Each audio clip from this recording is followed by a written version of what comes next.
யுத்தம் மௌனிக்கப்பட்ட பிறகு ஒரு P2P போராட்டம் தான் மிக எழுச்சிகரமாக நடந்த ஒரு போராட்டம். யுத்தம் மௌனிக்கப்பட்ட பிறகு அப்படி ஒரு பேரெழுச்சி புலம்பெயர்ந்த தேசத்தில் ஏற்படவில்லை. தாயகத்திலிருந்து தமிழீழ விடுதலை புலிகளின் கட்டுமானங்களின் சர்வதேச வலையமைப்புகளின் ஊடாக எழுச்சிகரமாக இருந்த சகல செயற்பாடுகளும் எதிர்மறையாக மாறியிருக்கின்றன. ஈழத்தமிழர்களை மையப்படுத்தி புலம்பெயர்ந்த தேசத்தில் யுத்தம் மௌனிக்கப்பட்ட பிறகு ஒரு பெரிய எளியான போராட்டம் நடைபெறப்படும். ஒரு 1 லட்சம் மக்களை ஒன்று திரட்டி ஒரு இடத்தில் ஒரு அரங்கத்தில் நடைபெறுமாக இருந்தால் நிச்சயமாக அது பெரிய அதிர்வலைகளை உருவாக்கும். மிக முக்கியமானது இந்த 2 புலம்பெயர்ந்த தேசம் ஒற்றுமையாக எல்லாரும் ஒரு எழுச்சி போராட்டத்துக்கு முன்வர வேணும். முன்வராட்டி எங்களுடைய அந்த தேசிய அபிலாசைகள் அடங்கி போறதுக்கான ஆபத்துகள் இருக்கு.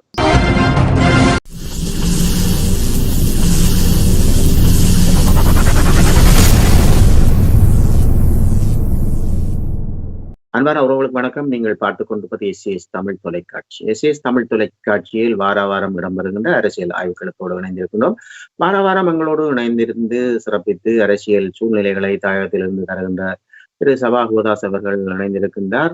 யாழ் மாவட்ட அமைப்பாளராகவும் வரலாற்று ஆசிரியராகவும் சிறப்பாக பணியாற்றுகின்றவரும், அது மட்டுமல்லாமல் வடக்கு மாகாண சபையின் முன்னாள் உறுப்பினருமான சபா ஹுவதாஸ் அவர்களை மீண்டும் இந்த வாரத்தில் சந்திக்கின்றோம். வணக்கம் சபா.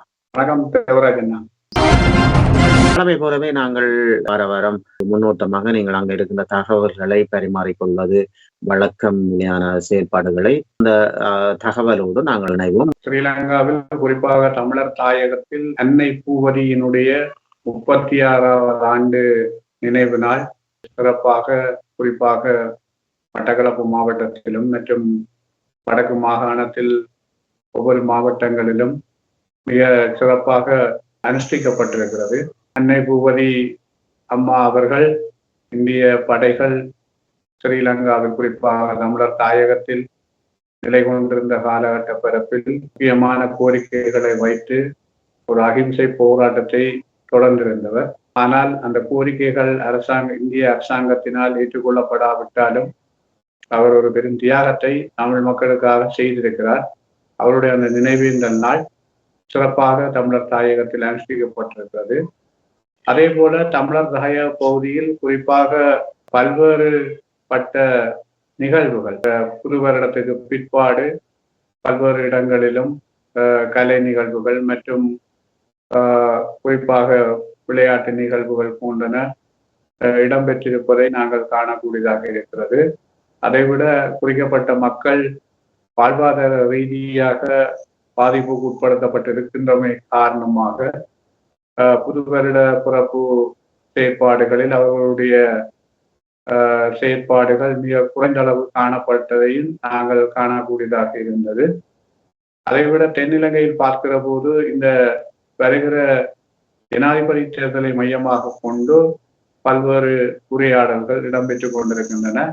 குறிப்பாக இந்த ஏபிபி என்று சொல்லப்படுகிற அதாவது அன்றகுமார திசாநாயக்கா தலைமையிலான கட்சியினர் கடந்த காலத்தில் ஸ்ரீலங்கா சுதந்திர கட்சி, ஐக்கிய தேசிய கட்சி போன்ற கட்சிகள் கொடுத்த வாக்குறுதிகளை ஒத்த வாக்குறுதிகளை இப்பொழுது மக்கள் மத்தியில் அவர்கள் அள்ளி வீசுவதை காணக்கூடியதாக இருக்கிறது.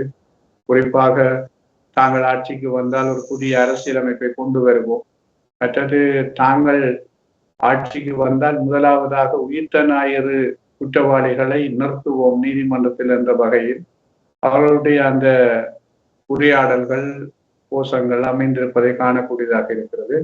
அதைவிட இந்த கர்தினால் மல்கம் ரஞ்சித் ஆண்டகையும் அது தொடர்பாக சரியான நீதி இங்கு கிடைக்கப்பெறவில்லை என்ற விடயங்களையும் குறிப்பிட்டு காட்டியிருக்கிறார். இவ்வாறான ஒரு சூழ்நிலைகள் தான் ஜனாதிபதி தேர்தல் தொடர்பாக அங்கொன்றும் இங்கொன்றுமான உரையாடல்கள் இடம்பெற்றுக் கொண்டிருப்பதை நாங்கள் காணக்கூடியதாக இருக்கு.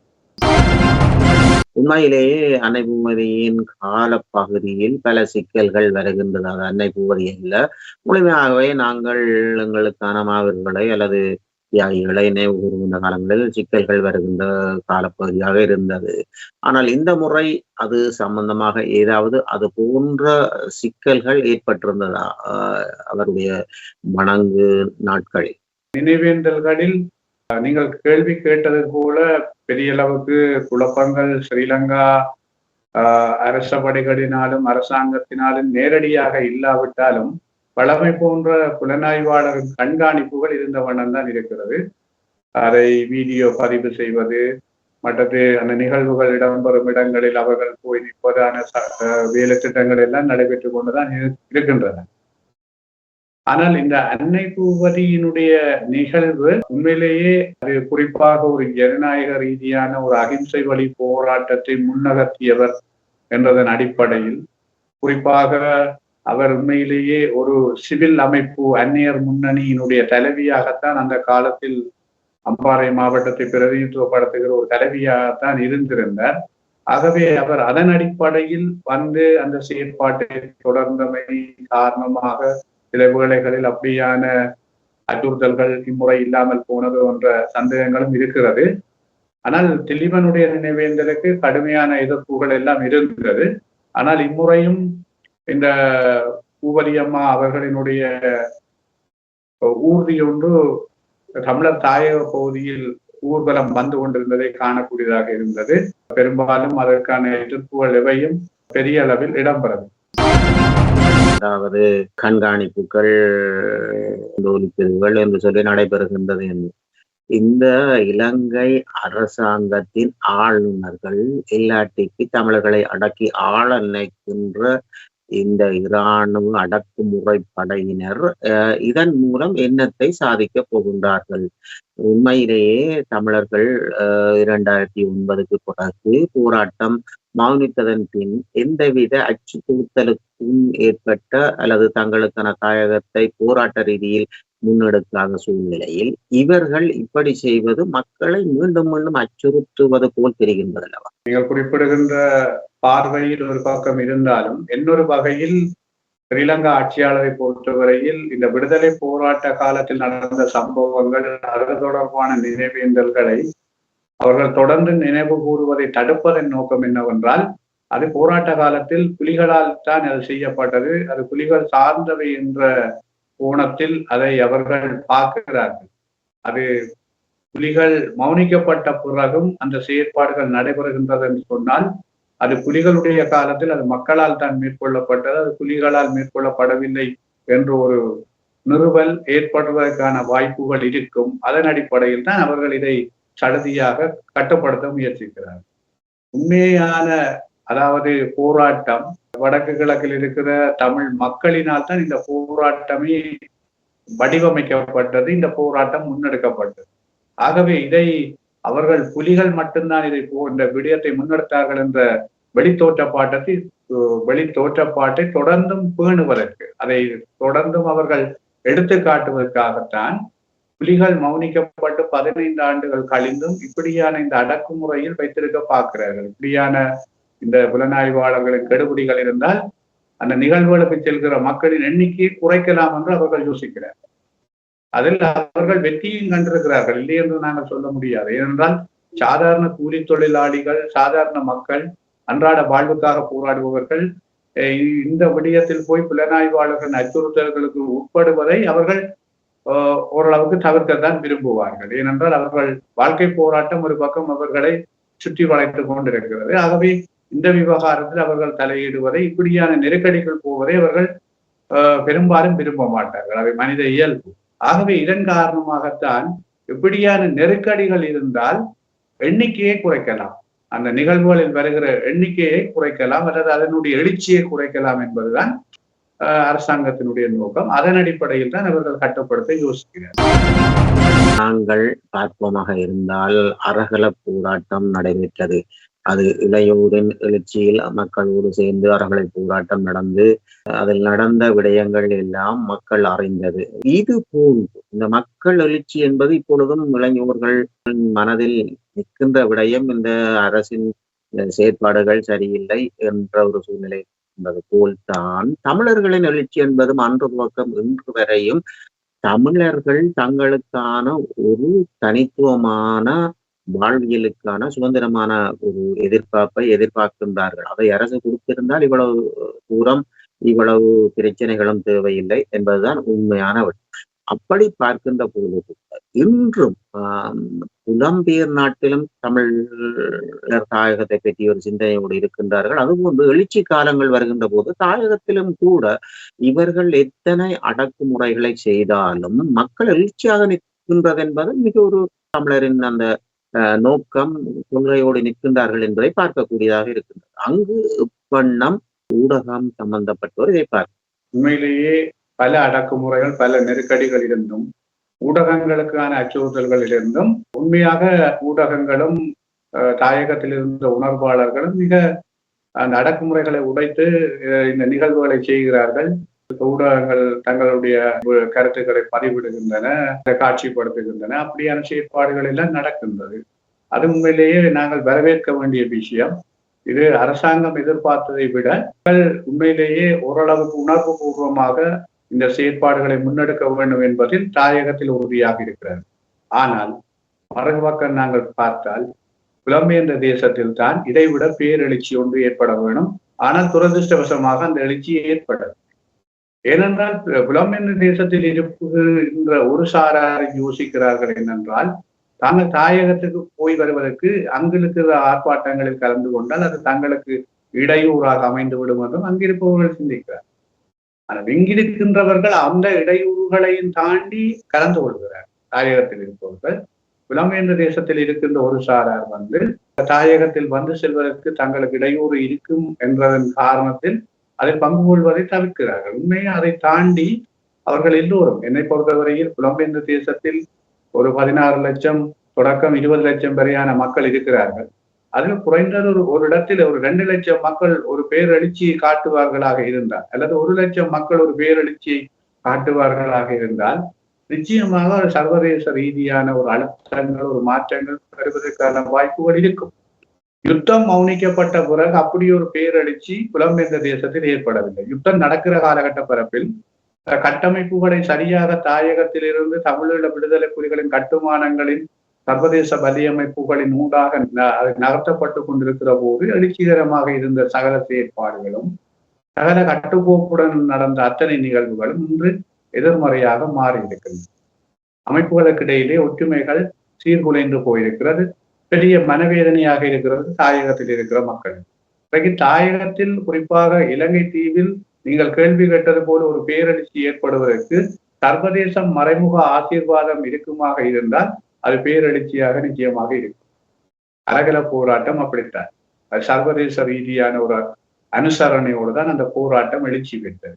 அதற்கு நாங்கள் குறிப்பிடுவதை விட அதில் பாதிக்கப்பட்ட நபரான கோட்டாபய அவர்களுடைய நூலே அதை தெளிவாக சொல்லுகிறார். அது ஒரு சர்வதேச சதி என்பதை அவர் தெளிவாக சொல்லியிருக்கிறார். அதே போல P2P போராட்டம் என்பதும் நாங்கள் செய்த, அதாவது வடகிழக்கு தமிழர்கள் செய்த ஒத்துவில் இருந்து பொலிகண்டி வரை போராட்டம், P2P போராட்டம் உண்மையிலே அது எங்களுக்கும் சர்வதேசத்துக்குமான ஒரு நெருங்கிய போராட்ட உறவு அங்கு இருந்ததன் காரணமாகத்தான் அந்த எழுச்சியை சிங்கள அரசாங்கம் தடுத்து நிறுத்தாமல் பார்த்து கொண்டிருந்தது. அதை தடுத்து நிறுத்த வேண்டும் என்ற ஒரு சிந்தனை போக்கு ஆரம்பத்தில் சிறு சிறு தொடங்குகின்ற போது இருந்தாலும் பின்னர் அது கைவிடப்பட்டு விட்டது. தொடர்ந்தும் அவர்கள் அதை கட்டுப்படுத்தி இருக்க முடியும். ஆனால் அது ஏதோ ஒரு வகையில் வெளிச்சக்தி அந்த போராட்டத்துக்கு ஏதோ ஒரு வகையில் ஆதரவாக இருந்திருக்கிறது. அதன் அடிப்படையில் தான் அந்த போராட்டம் எழுச்சி பெற்றது. நினைத்து பார்க்க முடியாது. யுத்தம் மௌனிக்கப்பட்ட பிறகு ஒரு P2P போராட்டம் தான் மிக எழுச்சிகரமாக நடந்த ஒரு போராட்டம். அதே போல யுத்தம் மௌனிக்கப்பட்ட பிறகு அரகல போராட்டம் தான் தென்னிலங்கையில் மிக எழுச்சிகரமாக நடந்த போராட்டம். ஆனால் நாங்கள் இதை தாண்டி நாங்கள் சொல்வது, ஈழத்தமிழர்களை மையப்படுத்தி புலம்பெயர்ந்த தேசத்தில் யுத்தம் மௌனிக்கப்பட்ட பிறகு ஒரு பெரிய எழுச்சியான போராட்டம் நடைபெறவில்லை. அது ஒரு எழுச்சியான போராட்டம் நடைபெறவில்லை. என்னை பொறுத்தவரையில் அப்படி ஒரு போராட்டம் ஒரு 1 லட்சம் மக்களை ஒன்று திரட்டி ஒரு இடத்தில் ஒரு அரங்கத்தில் நடைபெறுமாக இருந்தால் நிச்சயமாக அது பெரிய அதிர்வலைகளை உருவாக்கும். அந்த ஒரு மாற்றம் தான் மிக முக்கியமானது. என்னை பொறுத்தவரையில் தாயகத்தில் இருப்பவர்கள் எங்களை போன்ற பலர் அடக்குமுறைகளின் மத்தியில், அச்சுறுத்தல்களின் மத்தியில் தாயகத்திற்காகவும் தாயகத்தினுடைய விடுதலைக்காகவும் பல்வேறு தளங்களில் வேலை செய்கிற போது புலம்பெயர்ந்த மக்களில் பெரும்பாலானவர்கள் ஒன்று திரண்ட ஒரு போராட்டத்தை நடாத்த வேண்டும். நடாத்தினால்தான் ஒரு மாற்றத்தை நாங்கள் ஒரு அதிர்வலை, அது மாற்றம் என்பது ஒரு அதிர்வலை, ஒரு அடுத்த கட்ட நகர்வுக்கு நாங்கள் வலி சேர்க்க முடியும். நீங்கள் கூறுகின்ற அந்த பக்கத்தை இங்கு இருக்கின்ற பல ஆய்வாளர்களும் பலரும் கூறியிருக்கின்றார்கள். உண்மையான விடயம் கூட புலம்பெயர் நாடுகளில் இப்பொழுது தங்கள் வீட்டு சொத்து மாதிரி தாயக பிரச்சனையை தங்களுடைய ஒரு குடும்ப சொத்து மாதிரி வைத்துக் கொண்டிருப்பதற்குத்தான் யோசிக்கிறார்களே தவிர நாடுகளில் அதை ஒரு பன்முகப்படுத்தி மக்களுடைய ஆளுமையுடன் ஒரு எழுச்சி மிக்கதாக மக்களிடம் சென்று ஒரு ஒன்று கூடலை நடத்தி அந்த மக்களோடு ஒரு 3 அல்லது 6 மாதத்துக்கு ஒரு முறை நாங்கள் என்ன செய்ய வேண்டும், என்னத்தை முன்னெடுக்க வேண்டும் என்று மக்களோடு கலந்துரையாடலோ அல்லது வேறு எந்த விடயங்களும் இந்த புறம்பெயர் நாடில் முன்னெடுப்பதாக நாங்களும் காணவில்லை என்பதை கண்ணூடாக கூறக்கூடியதாக இருக்கின்றது. நீங்கள் கூறியது போலவே இவர்கள் முன்னெடுக்க வேண்டிய விடயங்கள் பலது இருக்கின்றது என்பது உண்மையான விடை. இதற்கான செயற்பாடுகளை செய்வதற்கு இதில் நிச்சயமாக பணியாற்றுபவர்கள் இந்த புலம்பெயர் நாடுகளில் தமிழர் அமைப்புகளாக இருப்பவர்கள் நிச்சயமாகவே செயற்பட வேண்டும். இந்த விடயங்களை அங்கிருப்பவர்கள் அல்லது ஊடகம் சார்ந்தவர்கள் எப்படி பார்க்கின்றார்கள், இவர்களுடைய செயற்பாடு எந்த வண்ணத்தில் இருக்க வேண்டும் என்று எதிர்பார்க்கிறார்.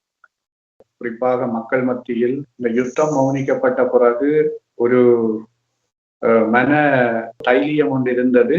புலம்பெயர்ந்த சக்தி இருக்கிறது, புலம்பெயர்ந்த அமைப்புகள் இருக்கிறது. அது உண்மையிலேயே ஓரளவுக்கு எங்களுடைய இந்த போராட்டத்தினுடைய மிக்க விடயங்களை முன்னெடுத்து செல்லுவார்கள், அதன் மூலமான ஒரு மாற்றத்தை எதிர்காலத்தில் உருவாக்க முடியும் என்ற நம்பிக்கை இருந்தது. ஆனால் அது இப்பொழுது மெல்ல மெல்ல குறைவடைந்து செல்கிறது. என்ன காரணம் என்று சொன்னால், இந்த புலம்பெயர்ந்த அமைப்புகளுக்கு இடையிலே ஏற்படுகிற முரண்பாடும், மற்றது அவர்கள் தாயகத்து சக்தி, தாயகத்து மக்கள், சிவில் அமைப்புகள், அரசியல் கட்சிகள் தொடர்பில்லாமல் வெளிச்சக்திகளுடன் ஏற்படுத்துகின்ற பிரகடனங்கள், ஒப்பந்தங்கள், கூட்டு உடன்பாடுகள், இப்படியான விடயங்கள் தாயகத்தில் இருக்கிற மக்களுக்கும் சரி, அரசியல் கட்சிகளுக்கும் சரி, சிவில் அமைப்புகளுக்கும் பெரிய ஒரு ஏமாற்றத்தை கொடுத்திருக்கிறது. அதை நாங்கள் பல இடங்களில் வெளிப்படையாக சொல்லி இருக்கிறோம். அது ஒரு பெரிய ஒரு ஏமாற்றம்.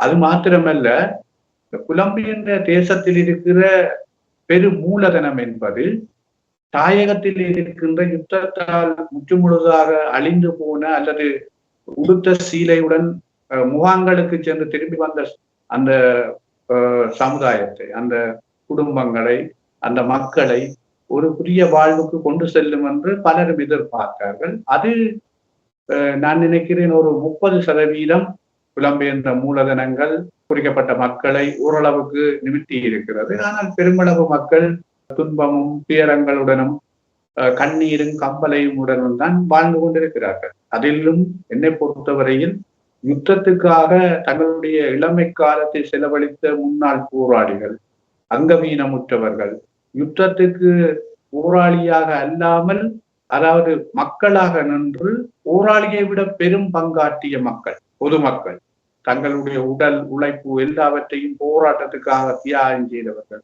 இன்னைக்கு நான் நினைக்கிறேன் தாயகத்துல எனக்கு தெரிஞ்ச வகையில துன்பப்படுது. அப்ப அப்படியான மக்களுக்கு இன்னும் ஒரு மனநிறைவை அந்த புலம்பெயர்ந்த தேசத்தில இந்த போராட்டத்தின் காரணமாக வளர்ந்த மூலதனம் இன்னும் உதவி செய்யல என்ற கவலை கனவு இருக்கிறது. அதை பற்றி கதைக்கின்ற போது இங்க சரியான நிர்வாகம் இல்லை, சரியான கட்டமைப்பு இல்லை, அரசியல் தீர்வில்லை என்கிற ஒரு காரணங்கள் முன்வைக்கப்படலாம். ஆனால் என்னை பொறுத்தவரை இது ஏற்றுக்கொள்ளக்கூடிய காரணமா இருந்தாலும் இவற்றையும் தாண்டி செய்யக்கூடிய வழிகள் இருக்கு, வேறு வழிகள் இருக்கு. அந்த வேறு வழிகளை புலம்பெயர்ந்த தேசத்தில் இருக்கிற தரப்புகள் கையாளையில, முன்னெடுக்கையில என்கிற ஒரு கவலை தாயகத்தில் இருக்கிற மக்களுக்கு இருக்கு, தாயகத்தில் இருக்கிற மக்களுக்கு இருக்கு. உதாரணமாக, போராட்டத்தில தங்களுடைய பிள்ளைகளை கொடுத்த மாவீரர்களினுடைய பெற்றோர் பலர் இங்கு துன்பப்படும். இன்றைக்கு அவர்களை சமுதாயத்தில ஏறெடுத்து பார்க்காமல் புறந்தள்ளுற விஷயங்களே காணக்கூடியதாயிருக்கு, கன்னடத்துல காணக்கூடியதாயிருக்கு. என்னிடமே பலர் முறையிட்டு நான் சில சந்தர்ப்பங்களில் உரிய அரசு அதிகாரிகளை போய் தனிப்பட்ட ரீதியாக கதைத்து, இப்படியான ஒரு குடும்பம் தான் இவ்வளவுக்கு பின்தள்ளப்பட்டு விட்டார்கள், நீங்கள் இரக்கம் காட்டுங்கள் என்ற வகையில் பலருக்கு சில உதவிகளை, அரசு உதவிகளை புறக்கணிக்கப்பட்ட போது நான் அதை பெற்றுக் கொடுத்திருக்கிறேன். அதை விட நான் சில வெளிநாட்டில் இருக்கிற தனிப்பட்ட என்னுடன் தொடர்பில் இருக்கிற கொடையாளரை கொண்டும் ஓரளவுக்கு அது பெரிய உதவி என்று சொல்லிடலாம். ஓரளவுக்கு ஒரு பெருமூச்சு விடாமல் போகக்கூடிய அளவுக்கான ஒரு உதவிகளை செய்திருக்கிறோம். செய்யணும், என்ன போல கணவர் செய்யறாங்க. அப்ப ஆனா இதுல ஒரு மாற்றம் வர வேண்டும். இதுல இந்த மாற்றத்தை எங்கட புலம்பெயர்ந்த தேசம் செய்யுது. அது பெரிய ஒரு கவலை. ஆனா புலம்பெயர்ந்த தேசத்துல செய்கிற ஆக்களை பார்த்தா ஒரே ஆக்கள் தான் தொடர்ந்து செய்யணும். ஒரே ஆக்கள் தான் தொடர்ந்து செய்யணும். ஆனா அந்த செய்கிற ஆக்கள் போராட்ட மூலதனத்தோட சம்பந்தம் இல்லாத ஆக்கள் தங்களோட சுய மூலதனத்தையே செலவழிச்சு செய்யறாங்க. கனவு போராட்டத்தோட சம்பந்தப்பட்ட மூலதனத்தை வச்சிருக்கிற பலர் இன்னும் உதவி செய்யல. அது ஒரு பெரிய கவலை. அது நான் அந்த விஷயத்தை சொல்றது முதல் உங்களையும் பலர் அந்த குற்றச்சாட்டுகளை உங்களை போன்ற ஊடகங்களால முன் வச்சிருக்கணும். ஆனா அந்த செயற்பாட்டை முன்னெடுக்கணும். ஏனென்றால் அவர்கள் வாழுகிற கொஞ்ச காலத்திலேயாவது ஒரு சந்தோஷமா வாழ்ந்துட்டு போகக்கூடிய ஒரு சூழலை நாங்க உருவாக்க வேணும். ஏனென்றால் அவர்களுடைய குடும்பங்கள் தான் இந்த போராட்டத்துக்கு பெரிய அளவிலான அர்ப்பணிப்பை செய்திருக்கேன். இது பற்றி நான் கதைக்கலாம். மிக முக்கியமானது இந்த 2 புலம்பெயர்ந்த தேசம் மிக விரைவாக ஒரு எழுச்சி போராட்டத்துக்கு முன்வர வேணும். ஒற்றுமையாக எல்லாரும் ஒரு எழுச்சி போராட்டத்துக்கு முன்வர வேணும். முன்வராட்டி எங்களுடைய அந்த தேசிய அபிலாசைகள் அடங்கி போறதுக்கான ஆபத்துகள் இருக்கும். அதே நேரம் இந்த மூலதனத்தை இங்க பாதிக்கப்பட்ட மக்களுக்கு விரைவாக ஏதோ ஒரு வழியில கொண்டு வந்து சேர்க்க முயற்சிக்க வேணும். இல்லை என்றால் பெரியதொரு ஆபத்து எங்களுக்கு காத்திருக்கு. நீங்கள் கூறுகின்ற பக்கம் உண்மையிலே ஒரு உண்மையான விடயம். ஆனாலும் 2 பக்கமும் இந்த தவறுகள் இருக்கின்றது. தாயகத்திலும் இந்த தவறுகள் இருக்கின்றது என்பதை நீங்களும் அறிந்தது, நாங்களும் அறிந்தது. புலம்பெயர் நாடுகளிலிருந்து வருகின்ற உதவிகளை தாயகத்தில் இருக்கின்ற மக்களுக்கு சரியாக கொண்டு செல்லப்படுகின்றதா? நீங்க சொல்ற இந்த விடயம் நான் நினைக்கிறேன், இப்ப இந்த தொழில்நுட்பம் எல்லார்டையும் விரிவாக்கம் அடைகிறதுக்கு முதல் சில தவறுகள் நடந்திருக்கு. நான் நினைக்கிறேன் 2009 யுத்தம் மௌனிக்கப்பட்ட பிறகு 2010க்கு பிறகு 11, 12, 13, 14ஆம் ஆண்டுகளுக்குள்ள நீங்க சொன்ன மாதிரியான தவறுகள் நடந்திருக்கிறதுக்கு வாய்ப்புகள் இருக்கு. என்னன்னு சொன்னால் அதனால உதவியை பெற்று இங்க செய்யறோம் என்று பல தரப்பு மோசடி செய்திருக்கணும். அப்படியான விஷயங்கள் அம்பலமா வந்திருக்குது. ஆனால் இப்ப அப்படி இல்லை. இப்ப உங்களுக்கே தெரியும், கையில இருக்கு எல்லார்ட்டையும் ஸ்மார்ட் போன். அந்த போனில எவ்வளவு பணம் அனுப்புறது, யாருக்கு கொடுக்கறது, யாருக்கு செய்யறதுன்றது எல்லாமே வீடியோ மூலம் காட்டக்கூடியதாக இருக்கும். என்ன வேலை திட்டங்கள் நடக்கின்றதை உடனுக்குடன் அப்டேட் பண்ணக்கூடியதாக இருக்கும். ஆகவே ஆரம்பத்துல தவறு நடந்திருக்கு, இல்லையென்று நான் சொல்லல. நானே அறிஞ்சிருக்கிறேன் நிறைய விஷயங்கள் அப்படி தவறு நடந்திருக்காண்டு. நீங்களும் சில பேர்கிட்ட கொடுத்து மிஸ் பண்ணப்பட்ட சந்தர்ப்பங்களை எனக்கு சொல்லி இருக்கிறீங்க. அதே போல சில நாடுகள்ல இருந்து, குறிப்பாக பிரான்ஸ், லண்டன், கனடா போன்ற நாடுகள்ல இருந்தும் நிறைய பேர் எனக்கு சொல்லி இருக்கணும். அது நடந்திருக்கிறதுக்கு வாய்ப்பு இருக்கு, இல்லையா? அப்படி மோசடி செய்தாக்களும் இருக்குது. ஆனால் இப்ப அப்படி இல்லை. இப்ப அப்படி செய்யணும் என்று சொன்னால் அதை உடனே அறியக்கூடிய அளவுக்கான வலையமைப்புகள் வளர்ந்துருக்கு. இங்க ஒரு கட்டமைப்பை உருவாக்குறதுக்கு இந்த அரசாங்கம் விடாது. இன்றைக்கு புலம்பெயர்ந்தாக்களை நிதியை கொண்டு வடக்கு கிழக்குல ஒரு அபிவிருத்தி செய்ய போறோம்னா ஒரு காலம் விட மாட்டான். உதாரணத்துக்கு இந்த வடக்கு மாநில இருக்கைக்குள்ள இந்த முதலமைச்சர் நிதியம் பண்றதை வெளிநாட்டு நிதியை கொண்டு வரதுக்காக தான் அந்த ஒரு கட்டமைப்பை அரசாங்கத்திட்ட கொடுத்தாரு. அதை ஏற்றுக்கொள்ள இல்லை அரசாங்கம். அவர் தங்களோட பினான்சியலுக்கு வந்துதான் அதை தரலாம் என்று சொல்லி அவங்க பிடிவாதமா நின்றதன் அடிப்படையில தான் அது செய்ய முடியாம போனது. அவங்களோட கஜானாக்கு காசு போனா என்ன நடக்கிறது எங்களுக்கு தெரியும், உங்களுக்கும் தெரியும், எனப்புறாக்களுக்கும் தெரியும். இங்கே நிறைய கொடையாளர்கள், நிறைய தனிப்பட்ட கொடையாளர்களே பெருங்கொடைகளை செய்யறாங்க. இங்க அதாவது தாயகத்துல இன்றைக்கு யாழ்ப்பாணத்துல 3-4 கொடையாளர்கள் கிட்டத்தட்ட நான் நினைக்கிறேன் ஒரு 400-500 வீடுகளை கட்டி கொடுத்திருக்கிறாங்க. அப்படி ஒரு கொடையாளர் மூலமா அல்லது ஒரு அறக்கட்டளை மூலமா ஒரு நிதியை கொண்டு நெடுக்க அந்த மக்கள் அரசாங்கத்திட்ட கையேந்தி எதிர்பார்த்து கொண்டிருக்கிறத விட்டு அவர்களுக்கும் ஒரு வாழ்வாதாரத்தை அல்லது ஒரு வீட்டை கட்டி கொடுக்கக்கூடிய ஒரு சூழலை உருவாக்க வேண்டும். ஏனென்றா உங்க இருக்கிற மூலதனமும் ஒரு கட்டத்துல உங்களுடைய அரசாங்கத்துக்கு தான் சொந்தமா போகும், அல்லது யாருக்கும் பயன்படாமல் ஒரு ஆபத்துகளும் இருக்கும். ஆகவே இங்கிருக்கிற மக்களினுடைய ரத்தமும் வியர்வையும் தான் உங்க மூலதனமா இருக்கு. 50,000 மாவீரர், 2 லட்சம் மக்களுடைய உயிர் தான் உங்க பணமா இருக்கு, கன பேர்கிட்ட பணமா இருக்கு.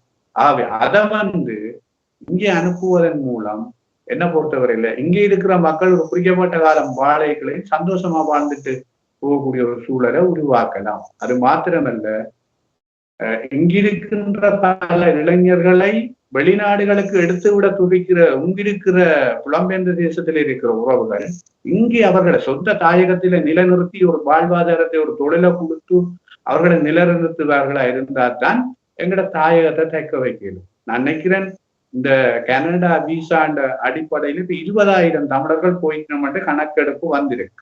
கிட்டத்தட்ட 10,000 பேர் இளைஞர்கள், யுவதிகள். ஆகவே இப்படி எங்களுடைய ஆக்கள் கனடாவுக்கு அல்லது இன்னொரு கொஞ்ச நாள் போக ஜெர்மனுக்கு ஒரு விசா வருதுன்னு சொன்னா இல்ல பிரான்சுக்கு ஒரு விசா வருதுன்னு சொல்லி வெளிக்கிட்டால் இங்க நாங்க என்ன செய்ய போறோம் அன்றதான் இங்க இருக்கிற கேள்வி. ஆகவே இங்க இருக்கிற வீடுகள்ல ஆக்கள் இல்லை, இங்க இருக்கிற வளவுகளை பராமரிக்க ஆக்கள் இல்லை, இங்க இருக்கிற காணிகள்ல தோட்டம் செய்ய ஆக்கள் இல்லையண்டா அவன் பிடிக்கிறதுக்கு நாங்க என்ன செய்யலும்? சிங்களவன் பிடிக்கிறத நாங்க ஒண்ணு செய்யலாவே, நாங்க ஒண்ணும் செய்யலாவே. இதுதான் நடக்கு. எங்கட தமிழர் தாயகத்தின் போர்டர் பகுதி, அதாவது சிங்கள மாகாணங்களுக்கும் தமிழற்ற மாகாணங்களுக்கும் இடையே எல்லா பகுதிகள்ல நடக்கிற விஷயம் தான். அங்கே ஆட்கள் இல்லை, அங்க ஆக்கள் இல்லாட்டால அவங்களோட எண்ணிக்கை கூட அவங்க பிடிச்சு கொண்டு போறாங்க.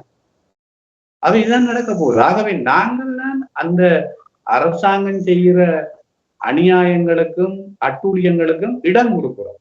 ஆகவே இந்த விஷயத்த புலம்பெயர்ந்தார்கள் புரிஞ்சு கொள்வோம். நாங்கள் சும்மா ஒரு விஷயத்துக்கு பெருசா சில அற்ப விஷயங்களை பெருப்பிச்சு ஊறி பெருப்பிச்சு அதுக்கு ஒரு பெரிய அரசியல் நடத்தி அதுக்கு ஒரு விவாதத்தை நடத்தி கொண்டிருக்கிறோம். ஆனா பெரும் பெரும் விடயங்களை நாங்க கோட்டை விட்டு கொண்டிருக்கிறோம். பின்பக்கத்தான் கோட்டை விடுற விஷயங்கள் தான் இது. இன்றைக்கு புலம்பெயர்ந்த தேசத்துல இருக்கிறார்கள், இங்கே இருக்கிறவனை விசா அடிச்சு எடுக்கணும். உங்க கனடாவுக்கு எடுக்கிற ஒருவனுக்கு இலங்கை காசுக்கு 1 கோடி 1.5 கோடி ரூபா கட்டி எடுக்கிறார்கள் என்றா இங்கே ஒரு 50 லட்சம் 75 லட்சம் ரூபாவோட அவனுக்கு ஒரு சரியான தொழிலை உருவாக்கி கொடுத்தால் அவன் இங்கும் இருப்பான், தாயகமும் பாதுகாக்கப்பட்டு கொண்டிருக்கும், எங்களுடைய கட்டுமானமும் வளர்ந்து கொண்டிருக்கும், அவனும் ஒரு 4 பேருக்கு தொழில் கொடுப்பான், அதனூடாக இன்னும் விரிவாக்கம் வரும். இப்படி ஒருவரும் சிந்திப்பதாக இல்லை. என்ன பொறுத்தவரை இல்லை. புலம்பெயர்ந்த தேசத்தாக்கள் இதை பார்க்கிற போது சில பேர் கோவப்பட முடியும், ஆத்திரம் கொள்ள முடியும். என்ன பொறுத்தவரையில எல்லாரையும் இதை குற்றம் சாட்டு செய்யக்கூடிய திறமை உள்ளாக்கள் செய்யுங்க. சிலர் இங்க முதலீடு செய்திருக்கிறோம். புலம்பெயர்ந்த தேசத்துல இருக்கிறார்கள், ஒரு குறிக்கப்பட்டார்கள் இங்க முதலீடு செய்த ஒருவர் 10 பேருக்கு 15 பேருக்கு வேலை வாய்ப்பு கொடுத்து கொண்டிருக்கணும், பண்ணைகள் வச்சிருக்கணும், இல்லை என்று நாங்க சொல்லி. ஆனால் இருக்கக்கூடிய மேலதிகமான ஆட்களும் இங்க செய்தால்தான் இங்க இருக்கிற இளைய தலைமுறையை நாங்க தக்க வைக்கணும். இளைய தலைமுறை இருந்தால்தான் இனம் வாழும், இனம் வளரும், இனவிருத்தி அடையும். இளைய தலைமுறையை எல்லாம் வெளிநாடுகளுக்கு எடுத்து விடுவதன் மூலம் அடுத்த சந்ததியுடன் எங்களுடைய இந்த இனம் என்பது கரைந்து விடும். இனம் என்பதே இருக்கிற பேரளவில் இருக்கிறதுக்கு கூட வாய்ப்பில்லை. ஏனென்றால் இங்கிருப்பவர்கள் பெயர்கள் கூட தமிழர்களுக்கு சம்பந்தம் இல்லாத பெயர்களாகத்தான் மாறிக்கொண்டிருக்கும்.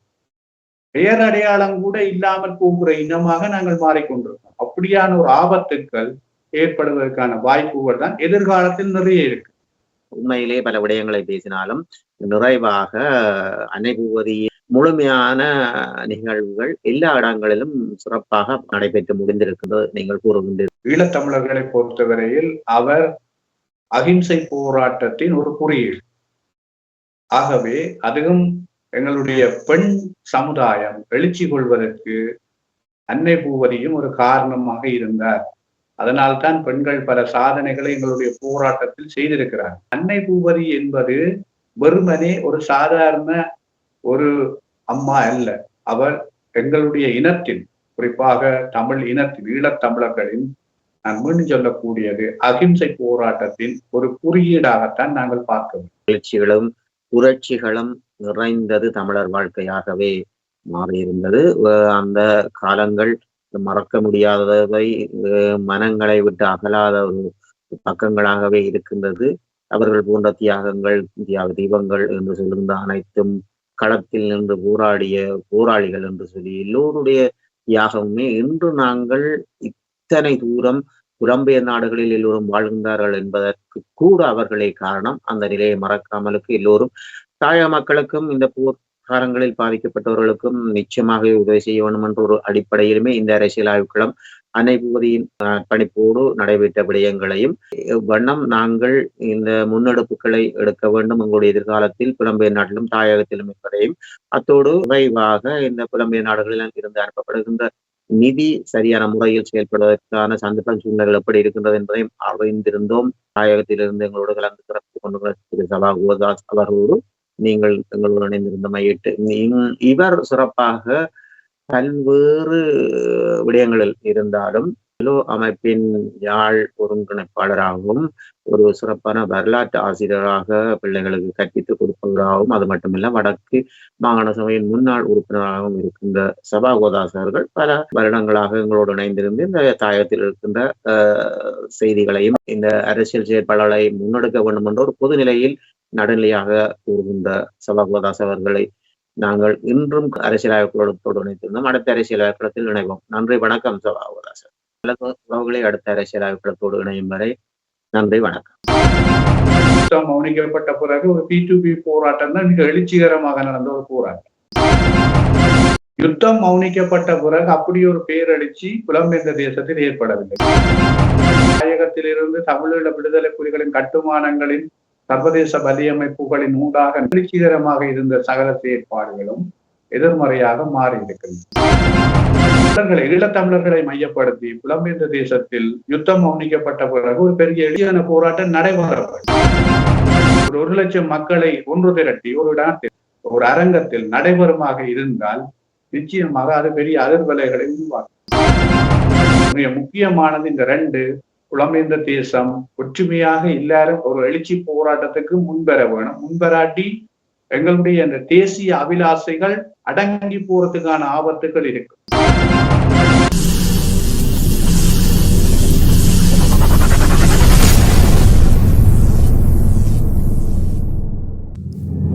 அரசியல் ஆய்வுக்களம் உண்மையோடு தமிழர்களின் உரிமை காக்க உரசிவிடும் தீக்குச்சி என தன்னை நிலைநிறுத்தி தமிழரின் அரசியல் பேசும் களமாக உங்களை தேடி வருகிறது அரசியல் ஆய்வுக்களம்.